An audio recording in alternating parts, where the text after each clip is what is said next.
जर कंटाळा आला असेल तर ही सोपी रेसिपी ट्राय करा, त्यासोबतची सिक्रेट चटणी. स्वागत आहे तुमचं एका नवीन रेसिपीमध्ये. आज आपण बघणार आहोत इन्स्टंट ढोकळा. त्यासाठी लागणारं साहित्य: 1 वाटी बेसन पीठ, साधारण 250 ग्रॅम बेसन पीठ आहे, 1 चमचा मीठ, चवीपुरती थोडीशी हळद, सायट्रिक ऍसिड 1 चमचा, खायचा सोडा 1 चमचा आणि इथे 3 चमचे आपण साखर घेतलेली आहे आणि 1 ग्लास पाणी घेतलेले. त्यासाठी पूर्व तयारी करून घ्यायची. इथे एका भांड्याला तेल लावून घ्यायचं आहे आणि इथे कुकर ठेवला आहे. कुकरमध्ये आपण पाणी उकळण्यासाठी ठेवणार आहोत आणि त्यामध्ये एक स्टँड ठेवायचा आहे. इथे आपण ढोकळा करण्यासाठी खुळगट भांडा घेणार आहोत. त्याच्यामध्ये 1 ग्लास पाणी टाकणार आहोत. आता आपण याच्यामध्येच 1 चमचा सायट्रिक ऍसिड घेणार आहोत.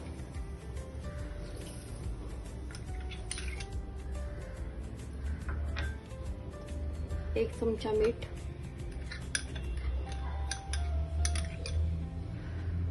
आणि 3 चमचे साखर घेणार आहोत.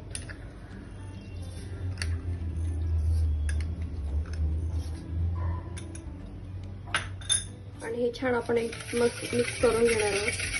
हे पूर्ण पाण्यामध्ये विरघळलं पाहिजे.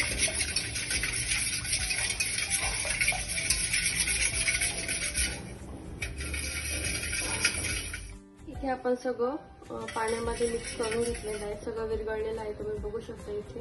आता आपण यामध्ये 1 वाटी बेसन पीठ टाकणार आहोत.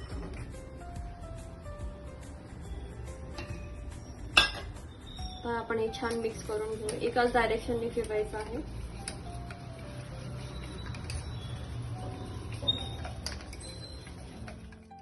पिठाची कन्सिस्टन्सी अशी पाहिजे. आता आपण याच्यामध्ये घालणार आहोत चिमूटभर हळद. हळद जास्त घालायची नाही, थोड्याच प्रमाणात घालायची आहे हळद. आणि इथे आपण 2 चमचे तेल घेतलेलं आहे, ते घालणार आहोत. हे छान मिक्स करून घ्यायचं.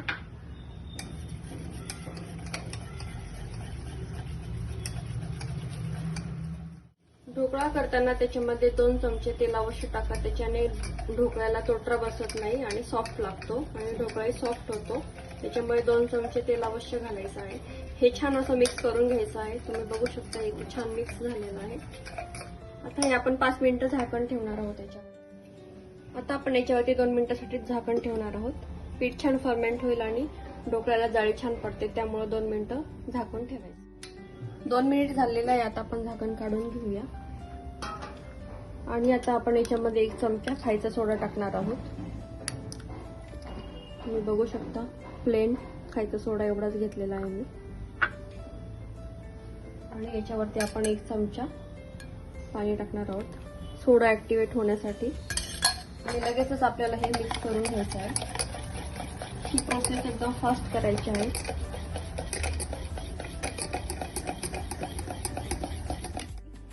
फ्लफी झालेला आहे, एकदम फुगून वरती आलेला आहे. लगेचच आपल्याला हे आता तेल लावून घेतलेल्या भांड्यामध्ये टाकून घ्यायचं आहे.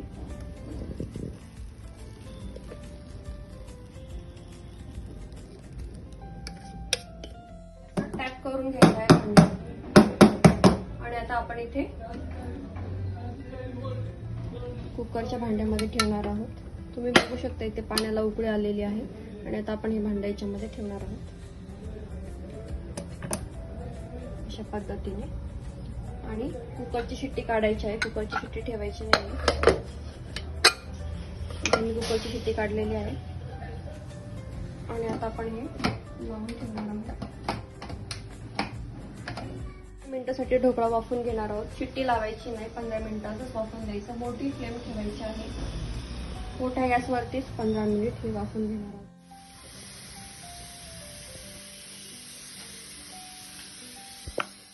ते 20 मिनिट झालेले आहे. आपला ढोकळा तयार आहे. आपण चेक करूया.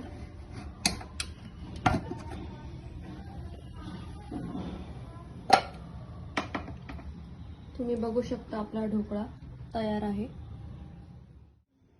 ढोकळा आपला इथे तयार आहे. तुम्ही बघू शकता किती फुगला आहे ढोकळा. मी तुम्हाला चेक करून दाखवते. क्लीन आला आहे आपला ढोकळा. एकदम छान झालेला आहे. आतपर्यंत शिजलेला आहे. आता आपण याच्या साइड कट करून घेऊ. ढोकळा पूर्ण थंड होऊन द्यायचा आहे, तोपर्यंत ढोकळा काढण्याची घाई करायची नाही. ढोकळा आपला इथे थंड झालेला आहे. आता आपण प्लेटमध्ये काढून घेऊया.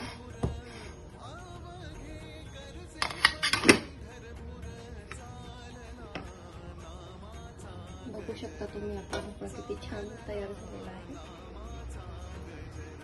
ढोकळा डिमोल्ड करण्याची घाई करायची नाही. पूर्णपणे ढोकळा थंड झाल्यावरतीच ढोकळा काढायचा आहे. अर्धवट जर काढला तर ढोकळा अर्धवटच निघू शकेल, पूर्ण शिजणार नाही. तुम्ही बघू शकता आपला ढोकळा किती छान झालेला आहे. त्याला जाळी छान पडलेली आहे.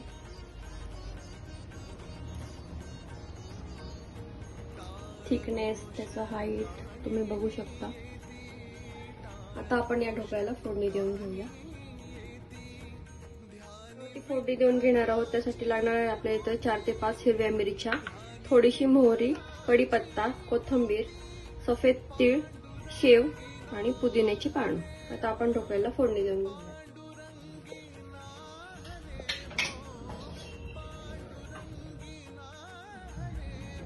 तेल छान गरम झालं आहे. आता आपण याच्यामध्ये मोहरी टाकून घेऊया. मोहरी छान तडतडून द्यायची.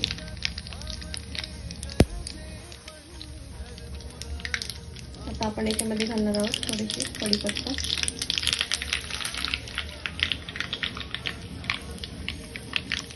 4 ते 5 हिरव्या मिरच्या,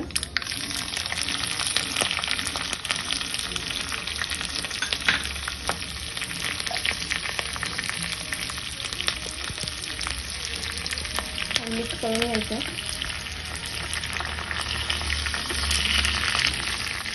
आपण याच्यामध्ये 1 चमचा साखर घालणार आहोत. साखर छान मिक्स करून घ्यायची आधीच.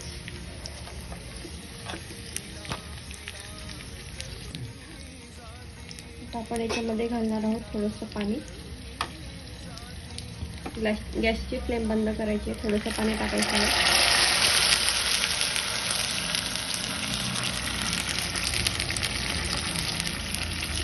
साखर आणि पाणी टाकल्यामुळे ढोकळा शेवटपर्यंत मऊ राहतो, कोरडा पडत नाही, सॉफ्ट राहतो. अगदी तुम्ही संध्याकाळी जरी खाल्ला तरी ढोकळा आहे असाच राहील, तो कोरडा पडणार नाही. म्हणून हे साखर आणि पाणी फोडणीमध्ये अवश्य घाला. करून घेऊया. बघू शकता तुम्ही ढोकळा किती छान झाला आहे आपला. तुम्हाला कट करून दाखवते. दिलेल्या प्रमाण अगदी योग्य आहे. त्याचप्रमाणे तुम्ही जर ढोकळा केला तर तुमचा ढोकळा फसणार नाही, कुठेही चपटा होणार नाही, शेवटपर्यंत तो मऊसूत लागेल. ह्या पद्धतीने ढोकळा नक्की ट्राय करून बघा.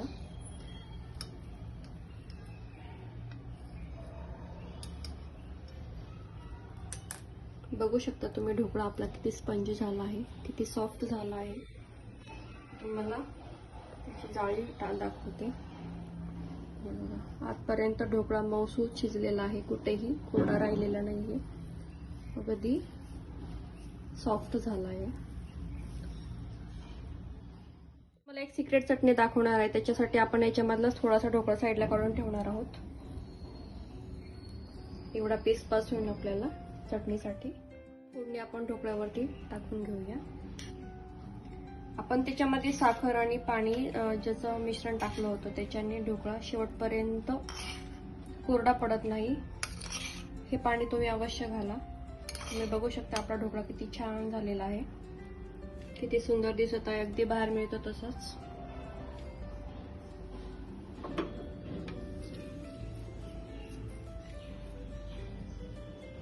थोडीशी बारीक चिरलेली कोथिंबीर, थोडीशी पांढरे तीळ. बघा झाला आहे ना अगदी बाहेर मिळतो तसा ढोकळा. आणि थोडीशी बारीक शेव. आता क्षणी खावा वाटतोय. ढोकळा बनवताना आपण एवढा ढोकळा साईडला ठेवला होता. तुम्हाला एक सिक्रेट चटणी मी करून दाखवते आता. ढोकळा घ्यायचा आहे एवढा असं, तो छान कट करून घ्यायचा आहे मिक्सरच्या भांड्यामध्ये. तुम्ही बघू शकता आपला ढोकळा किती छान मऊसूत असं झालेला आहे. आता आपण याच्यामध्ये घालणार आहोत 1 मिरची, साखर घालणार आहोत आपण 1 चमचा,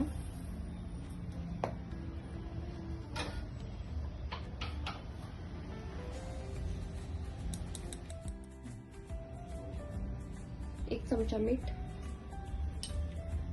कोथिंबीर घेणार आहोत आपण एवढी,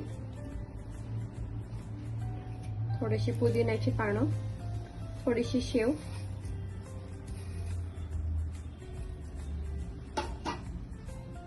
ह्यामध्ये आपण थोडंसं पाणी टाकून हे छान आपण बारीकसर वाटून घेणार आहोत. आपली ढोकळ्याची चटणी तयार आहे, सिक्रेट चटणी आपली. तुम्ही बघू शकता किती छान चटणी झालेली आहे, अगदी बाहेर मिळते तशीच. तुम्ही किती घट्टसर अशी झालेली आहे चटणी आपली. ही चटणी तुम्ही नक्की ट्राय करून बघा आणि मला कमेंटमध्ये सांगायला विसरू नका आपली चटणी कशी झाली ते. आपल्या चॅनलवर तुम्ही नवीन असाल तर व्हिडिओ शेवटपर्यंत बघा. रेसिपी आवडल्यास लाईक शेअर करायला विसरू नका. आता आपण ढोकळा एका प्लेटमध्ये काढून घेऊया. बघू शकता तुम्ही आपला ढोकळा किती सुंदर झालेला आहे. रेसिपी नक्की ट्राय करा. रेसिपी आवडल्यास कमेंट करायला विसरू नका. रेसिपी आवडल्यास लाईक शेअर करायला विसरू नका. तुमचे कमेंट आम्हाला खूप प्रोत्साहित करतात. तयार आहे आपल्या इथे मार्केट सारखा स्पंजी ढोकळा, त्यासोबत ही दाटसर अशी चटणी. बघू शकता तुम्ही किती सुंदर चटणी झाली आहे, किती छान कलर आलेला आहे. रेसिपी नक्की ट्राय करा आणि मला कमेंटमध्ये सांगा तुमची रेसिपी कशी झाली. दिलेले प्रमाण अगदी योग्य आहे, त्याप्रमाणेच रेसिपी ट्राय करा.